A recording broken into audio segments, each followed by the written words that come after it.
आपण बघूया ओबीसी नेते लक्ष्मण हाके माढा तालुक्यातील अंजनगाव खेलोबो या ठिकाणी दाखल झालेले आहेत आणि धनगर समाजाचं दैवत असणाऱ्या खंडोबा देवस्थानच्या जागेत उभा असणाऱ्या छत्रपती शिवाजी महाराजांच्या पुतळ्याच्या जागेवरून सुरू असणाऱ्या वादात हाके आता देवस्थानचे पदाधिकारी आणि ग्रामस्थांशी चर्चा करत आहेत। या चर्चेनंतर अंजनगाव खेलोबा या ठिकाणी जागेच्या बाबत कुठला निर्णय होणार की लक्ष्मण हाके पुन्हा एकदा प्रशासनाची आणि इतर समाजाशी चर्चा करून यामध्ये तोडगा काढणार हे पाहणं महत्त्वाचं असेल।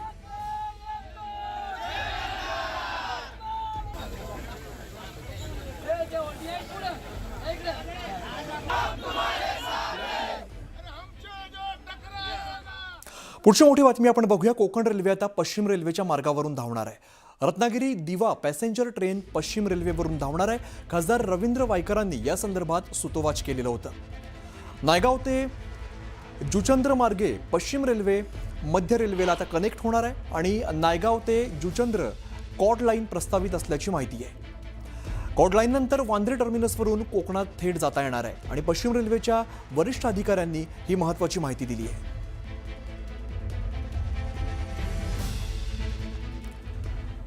बातमी अकोल्यातून। अकोल्यामध्ये संभाजी ब्रिगेडच्या वतीने गॅस टंचाईच्या निषेधार्थ अनोखा आंदोलन करण्यात आलंय। संभाजी ब्रिगेडच्या कार्यकर्त्यांनी नालीमधून गॅस काढण्याचा प्रतिकात्मक प्रयत्न करत सरकारचं लक्ष वेधण्याचा प्रयत्न केलाय। शहरी भागात नागरिकांना तब्बल 25 दिवसांनी तर ग्रामीण भागात 45 दिवसांनी गॅस सिलेंडर मिळत असल्याचा आरोप केला जातोय आणि त्यामुळे शासनाने तात्काळ गॅस पुरवठा सुरळीत करावा तसंच एजन्सीसमोर उभ्या असलेल्या नागरिकांसाठी उन्हापासून संरक्षणाची व्यवस्था करावी अशी मागणी देखील केली आहे।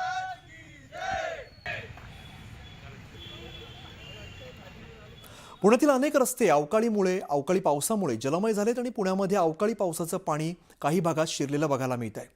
पुण्याच्या महापौरांनी या ठिकाणी भेट दिली आणि नागरिकांशी संवाद साधलाय। एक चेंबर आहे फक्त हा मेन चेंबर आहे जो तिकडे नदीला जोडलेला आहे। कशामुळे झाले? हा एक मेन चेंबर तुंबल्यामुळे झालं ना। प्रत्येक वेळेला किती वेळा दरवर्षी पाणी घुसते? आमच्या घरात 2 वेळेला पाणी असे किती घरात पाणी घुसले? 7-8 घरांमध्ये पाणी एवढं झालंय की अगदी कमरेपर्यंत सुद्धा कमरेला घेऊन बायका इकडे तिकडे पर्यंत त्या घरामध्ये पुरुष लोक सुद्धा नव्हते त्यावेळेला। अरे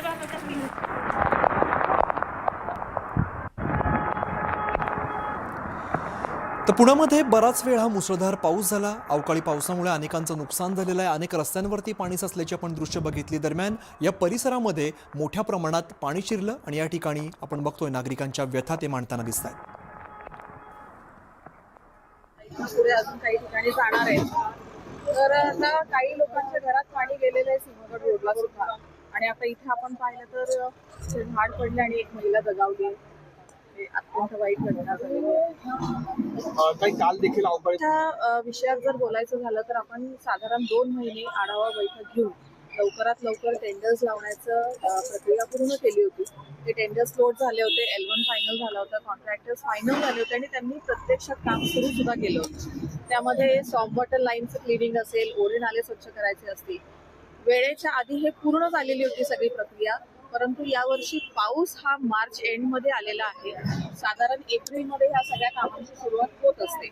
आज जर तुम्ही पाहिलं तर खडकवासला लोकेशनला 104.2 mm पाऊस आहे। सिंहगड रोडला 100च्या पुढे पाऊस आहे। म्हणजे हे एक प्रकारचं क्लाउड बर्स्ट आहे। कमी वेळात जास्त पाऊस पडलाय आणि वारा सुद्धा सोसायट्याचा होता आणि त्यामुळे हे सगळं नुकसान झालंय। लोकांच्या घरातही पाणी गेलंय। पण प्रशासन आणि आम्ही असे सगळे मिळून एकत्र काम करतोय। प्रशासनाने ऑलरेडी डिझास्टर मॅनेजमेंट टीम जी आहे ती ठिकाणी पाठवली आहे आणि आता एक नजर